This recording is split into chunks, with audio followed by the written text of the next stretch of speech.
क्या मांगता है। तो इसने कहा कि हमको हल जोतने की नियत बताई। किसान था, कहा कि बाबा हल जोतने की नियत बताइए। बाबा ने भी मस्ती में बता दिया कि देख, नहा धोकर बावजू होकर हल बैल लेकर खेत में जाना, आंखें बंद करके हल को थाम लेना और नियत कर लेना, नियत करता हूँ हल जोतने की, वास्ते पेट के मुंह मेरा खेत के तरफ, पीछे पीछे दोनों बैल के। बिस्मिल्लाह मानी भाई। देखिए, अपनी कौम को जब हम कोई पैगाम देते हैं शेरो अदब की जबान में, तो कौम सोचती है कि क्या ये लोग पुरानी बातों को नए नए अंदाज से पेश करते हैं, और जब ये मन गढ़ंत किस्म के लतायफ पेश करते हैं तो लोगों को बहुत अच्छा लगता है।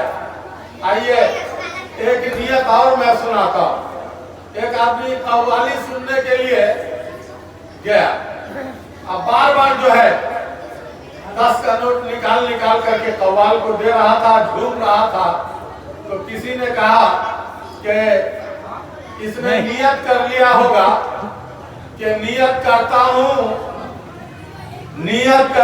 कव्वाल के, साथ में ढोल और ताल के, जेब से 10 का नोट निकाल के कूद जा बेटा, अल्लाह अकबर। और जिस नियत की फरमाइश हुई है, अभी वो नियत तो हमने सुनाया ही नहीं।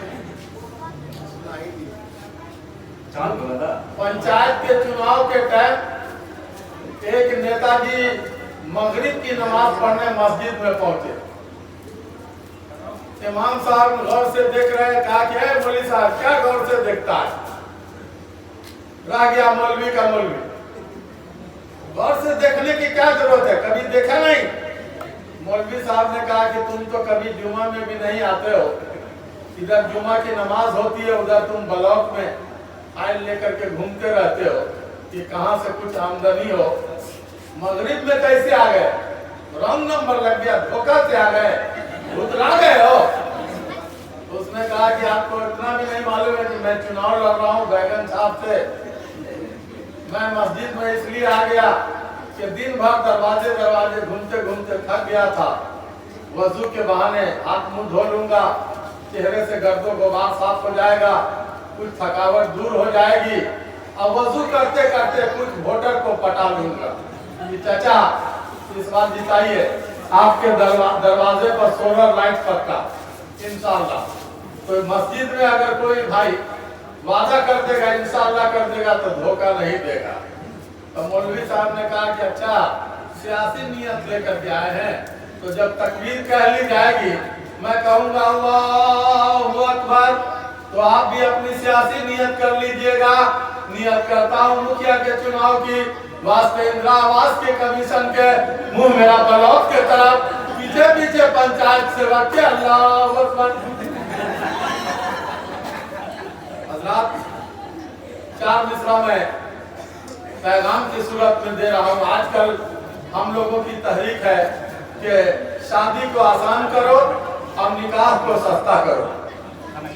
पूरे हिंदुस्तान में मुसलमानों में चाहे जिस जात बिरादरी का जिस मसलक का हो, हम लोग ये पैगाम पेश कर रहे हैं कि शादी को आसान करो और निकाह को सस्ता करो। इस तनाजुर में लालची लोगों के लिए ये 4 मिसरा कि छीन लेते हो नींद आंखों से, कोई ताबीरे ख्वाब क्या दोगे, अपनी औलाद बेचने वाले तुम खुदा को जवाब क्या दोगे। अपनी औलाद बेचने वाले तुम खुदा को जवाब क्या दोगे। किस कदर हम भी भोले भाले हैं, किस सहे अश्क रेज याद नहीं, फातिमी मेहर याद है हमको, फातिमा का जहेज याद नहीं।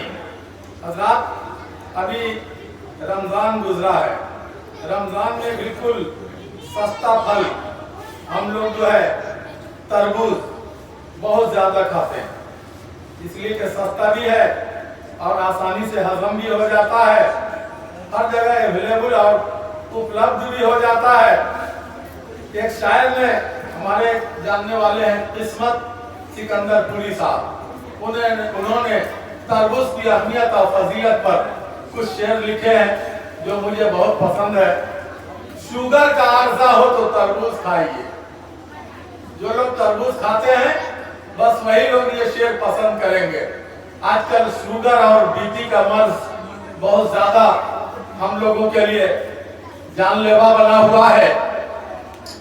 तरबूज की फजीलत पर शेर, शुगर का आर्जा हो तो तरबूज खाइए, बीपी का मसला हो तो तरबूज खाइए, मुर्गा मसाला रोगनी बिरयानी के सबब गड़बड़ जो हाजमा हो तो तरबूज खाइए, फजले खुदा से मौसम गर्मा में जब कभी रोजों का सिलसिला हो तो तरबूज खाइए, नाजुक मिजाज लोगों का ठंडे दिमाग से करना मुकाबला हो तो तरबूज खाइए।